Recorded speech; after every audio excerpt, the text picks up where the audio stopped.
Moin und herzlich willkommen auf dem Kanal von Berotec Motorrad. Wir haben heute wieder ein Kundenfahrzeug da und zwar eine Suzuki DRZ 4S, also die Enduro-Version. Und der Kunde hat den Wunsch geäußert, dass er ein Drehzahlmesser gerne hätte. Den hat Suzuki ja bei dem Fahrzeug eingespart. Also wir finden, das ist sonst wirklich ein super klasse Motorrad, aber sie war ein bisschen sparsam im Cockpit. Deswegen bekommt die DRZ heute für uns ein Drehzahlmesser verpasst. Wir haben den jetzt hier schon am Lenker installiert und zwar hier auf der linken Seite. Das wollte der Kunde speziell so haben, weil hier in der Mitte noch ein größeres Navi hinkommt. Sonst könnte man den alternativ auch hier auf der Gabelbrücke installieren. Da wäre dann noch ein bisschen besser im Sichtbereich. Das blenden wir euch einmal ein, wie wir das auch schon gelöst oder ausprobiert haben. Das ist ein bisschen Geschmackssache, also entweder hier links oder eben auf der Gabelbrücke. Und wenn man da dann anfängt, das Display zu installieren, dann kann man die Kabel einmal direkt hier am Kabelstrang oder am bestehenden Kabelstrang entlang verlegen. Wir sind dann hier an den Lenkkopf in die Richtung gegangen und haben dann hier die Lampenmaske natürlich demontiert, hier vorne dann die Kabel in diesen Bereich verlegt. Also das sind jetzt die Stromanschlüsse von unserem Drehzahlmesser. Und hier vorne haben wir so einen Zubehörstecker, da ist aktuell diese Steckdose angeschlossen, die wir hier am Lenker auch haben. Und im Set für die DRZ haben wir so einen Zwischenstecker, den können wir dann hier Plug and Play einfach anschließen und die USB-Dose dann auch wieder einstecken. Und dann natürlich ganz einfach rot zu rot, schwarz zu schwarz. Diese Flachstecker hier zusammenstecken. Das ist eine ganz feine Lösung, also wenn man erstens mit den Kabeln nicht weit muss und es dann einfach so Plug and Play ist. Genau. Das ist dieser vordere Bereich, Stromanschluss wie gesagt. Als nächstes haben wir dann einen Motortemperatursensor gesetzt. Also die Motortemperatur wird da ja im Cockpit auch nicht angezeigt.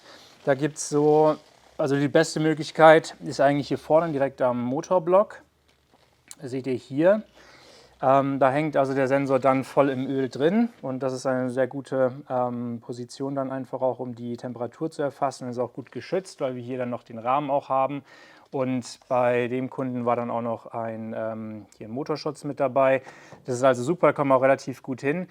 Bei der Montage haben wir es so gemacht, dass wir mit einem Ringschlüssel den angezogen haben. Das heißt, man kann das Kabel durch den Ringschlüssel ziehen und dann von hier unten gut das festziehen. Das haben wir jetzt schon mal gemacht, weil es tritt ein bisschen Öl aus, wenn ihr den wechselt. Also da müsst ihr schnell sein und dann entsprechend, wenn halt zu viel Öl austritt, das nachher dann auch wieder nachfüllen.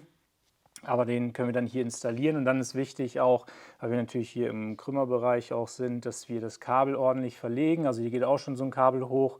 Da sind wir dann auch entlang gegangen, haben dann einmal noch das Kabel hier in dem Motorträger fixiert und dann an diesen Kabeln weiter hoch, hier hinter dem Kühler entlang und einfach da gucken, dass da kein Kontakt ist mit heißen Teilen.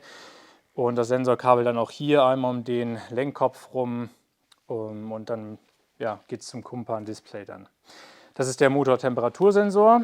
Dann ist noch wichtig natürlich, dass wir die Drehzahl hier abnehmen.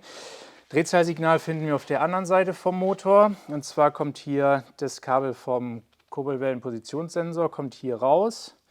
Könnt ihr hier entlang verfolgen. Und dann ist hier unterm, also oberhalb vom Zylinder dort oder Zylinderkopf, unterhalb vom Tank, da sind so Kabel, das blende ich euch auch nochmal eben ein. Da findet ihr dann diesen zweipoligen Stecker. So ein weißer Stecker ist es und da ist ein blaues und so ein grünes Kabel dran. Das müsst ihr ausstecken. Also wir haben es jetzt gut hinbekommen, auch ohne das Ganze zu demontieren. Das ging alles von dieser Position aus. Und dann ist im Set von unserem Kumpan auch dieser Drehzahlsignalabzweiger vorhanden. Den könnt ihr auch so Plug and Play anschließen. Und dann haben wir hier auch schon das schwarze Kabel vom Kumpan runterverlegt, auch entlang der bestehenden Kabel. Das ist dann auch so ein Flachstecker, den ihr direkt hier anschließen könnt, wo das Drehzahlsignal dann an den Kumpan weitergegeben wird. Und dann muss dieser Stecker dann natürlich wieder eingesteckt werden, weil das ist ja auch nur ein Zwischenstecker, damit das Steuergerät natürlich auch das Signal hat. Wir haben das mit so einer Spitzzange gemacht. Und dann kommt man hier unten eigentlich wieder ganz gut rein. Wenn ihr das dann eingesteckt habt, dann schaut einfach, dass die Stecker hier und die Kabel auch gut aufgeräumt sind, dass sie nicht irgendwie am heißen Gehäuse anliegen oder hier mit dem Kühler kollidieren.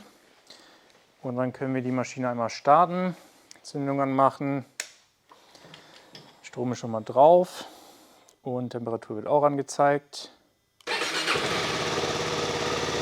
Genau, und schon haben wir eine Drehzahl.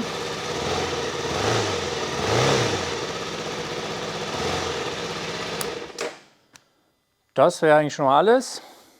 In aller Kürze, so wie immer, kurz und prägnant. Also wir haben dazu natürlich dann auch eine Dokumentation auf unserer Internetseite. Die gibt es auf der Produktseite vom Kumpan, ist die direkt verlinkt. Kommt alles unten in die Videobeschreibung. Wir haben die Suzuki auch noch gewogen. Das interessiert euch vielleicht auch noch, wie viel ihr auf die Waage bringt, zur vollgetankt und fahrbereit. Dazu gibt es auch ein separates Video. Gerne in unsere Playlist schauen. Und wenn ihr unsere Fragen habt, so wie immer, könnt ihr uns gerne schreiben. Ich bedanke mich fürs Zuschauen. Bis zum nächsten Mal. Ciao.